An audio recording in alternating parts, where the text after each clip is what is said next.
สวัสดีครับนาทีครับฮัลโหลสวัสดีค่ะครับผมสวัสดีครับตัวเอกกับเอฟซีสุคนนะครับค่ะมาตามเลขเลขเอาหลวงปู่เอาของหลวงปู่เนาะครับผมผมมันจังออกไว้เนี่ยบ่าย3กว่านี่หลวงปู่เราบอกว่าเป็นไทยหรือเป็นแหนงแล้วเราบอกไปเลยหอดมือมับกันเลยว่า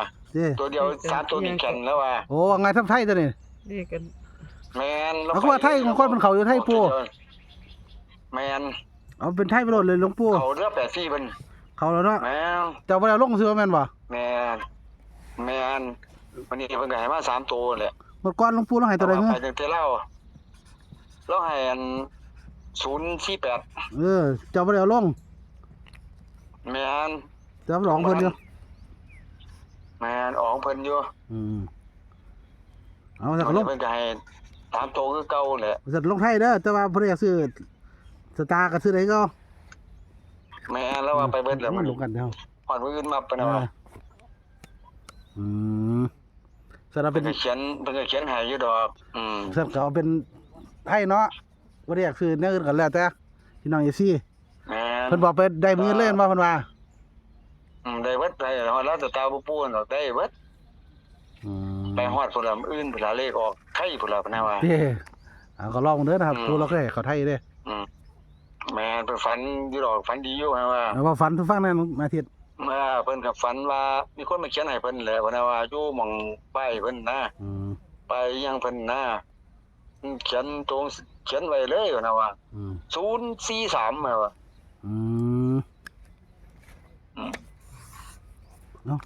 เอาก็เลยว่าหลวงปู่ครับมันก็ให้ซื้อเน้นซื้อแล้วก็ซื้อ43ทันทีละ2ตัวแล้วว่าแค่นั้นนะ043แล้วบอกอย่างบัดนี้เขาคนมาเขียนให้อยู่อยู่ป้ายว่าอยู่ในป้ายเขาว่ามาเบิ่งป้ายนี่มันว่าป้ายกินนิมนต์เนี่ยมันว่า043มากลางแล้วว่าตัวสีแดงอาทิตย์แล้วบอกว่าบ่มันบ่ได้บอกว่าสีใดแต่ว่ารู้แต่ว่าเขาเขียนไว้ท่าปะขึ้นบอร์ดไว้ท่านะครับ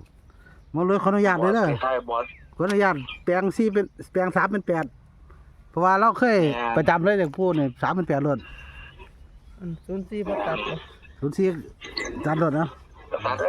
ตัดรถ04แต่FCเขาว่าเขาบ่ตัดให้เพิ่นผู้เพิ่นบ่เพิ่นซื้อก็ซื้ออยู่ดิแม่นบ่ซั่น04 0330ไปซะละเลขเรามันก็บ่ค่อย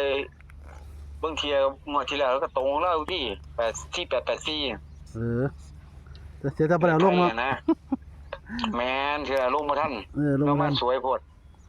ผู้สวยบ่เหมือนน่ะแม่นผู้สวยเพิ่นไปไสมาบ่เห็นวันนี้แต่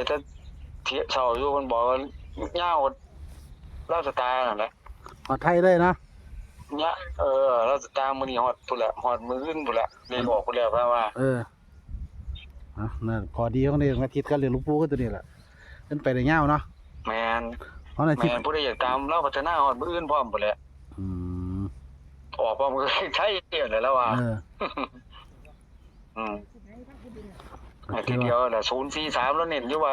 4334เด้อก็ลองเด้อนะครับสำหรับทางเลขคอย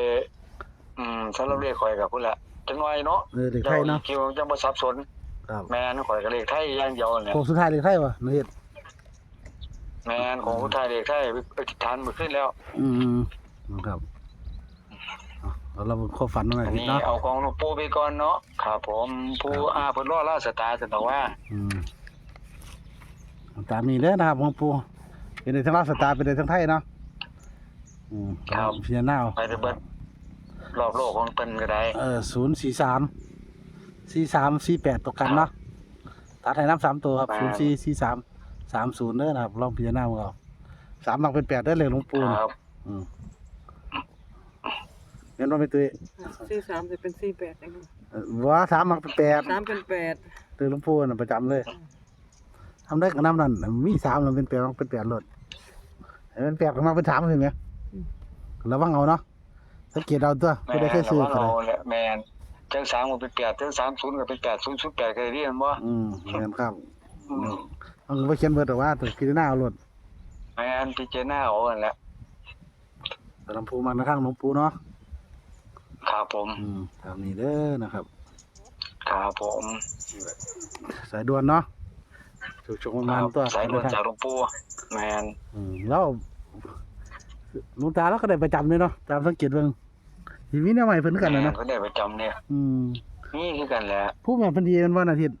ผู้มีวัน แม่นเพิ่นก็ไหว้พระไหว้พระสวดมนต์จังซี่นี่ยังให้เพิ่นดีๆคือกันแหละ คือว่าหลวงปู่ก็ได้ประจำอยู่ แม่นเพิ่นก็ได้ประจำอยู่ แต่ว่าบ่จะซื้อแต่หลวงปู่หวัง แม่น สิหลายไปเด้อ ครับ ว่าพระเท้าก็อย่าปึกหลาย แล้วก็อาจจะปึกหลายครับ เพราะว่าเขียนได้หลวงปู่หวังตรงเลย คล้ายๆว่าคนเล่ๆจะปึกหลายคนเล่ๆเฮ้ยพี่เขาสิเฮ็ดก็เพิ่นสิเฮ็ดก็เพิ่นเป็นดอกถ้าคนเล่ๆกี่แท้ๆนะว่า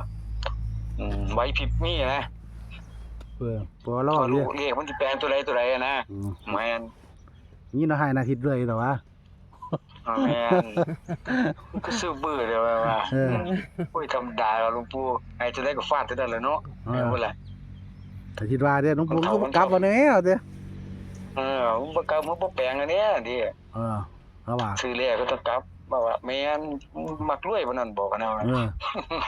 3ตัวก็ตัดเล่นใช่มั้ยเราก็บอกเลย ครับเหล็กไทยเพิ่นเคยเข้าเด้อครับหมดก่อนนี่วันนี้เขานำได้เหล็กไทยก็ได้งานมาเหล็กไทยเฮา ก่อนแม่น คือตอนอาทิตย์บ่ได้มาลกให้ซั่นล่ะวันสวย ครับเมื่ออาทิตย์ก่อนโอ้ย16ก็ไอ้วันที่1ก่อนมื้อนึงลงบ่ทันมันสวยแล้วติดต่อเพิ่นบ่ได้หมอก็พาเพิ่นบ่เจอมาเจอที่สวยพี่บ่าย2บ่าย3พี่ เลยบ่ได้ลงเนาะ แม่น วันนี้ปู่ให้มาเด้อครับคนมาเขียนให้อยู่ป้ายเด้อครับ043แล้วก็ตัดให้43กัน48เนาะแม่ตุ้ยเนาะให้ตัด3ตัวก็สิมี04 43แล้วก็30เด้อนะครับระวัง3เป็น8เด้อนะพี่น้อง FC เนาะ แม่นครับผม ขอระวังเราดีๆขึ้นนี่แหละเลข3มักเป็น8นี่แหละเลข6มักเป็น9เนาะวันนี้วิ่งแต่3นี่ก็เอาเปียงเอา3เป็น8เด้อผู้ได้มักก็ได้คอยชมประมาณนะครับ แม่น ถึงหลวงปู่เคยเข้าไทยเด้อเขาดีทำนะครับเดี๋ยวชมประมาณหลวงปู่นึงวันนี้กันสุขคนครับครับผม ผู้ได้มักเลขนาทีกระถาดจังไว้เลขไทยอีกคลิปนึงทางเนาะเป็นต้องการไลฟ์มันก็สิไลฟ์โพดไลฟ์ตัวแล้ว แม่นเอาของไปของมันโหลด จะชมประมาณกันนะฝากกดไลค์กดแชร์2ช่องเลยพี่น้องเอ้ยมาตุ้ยด้วยแล้ววันเอารวยเชื่อได้นะฝากกดไลค์กดแชร์กดติดตามนะครับเดี๋ยว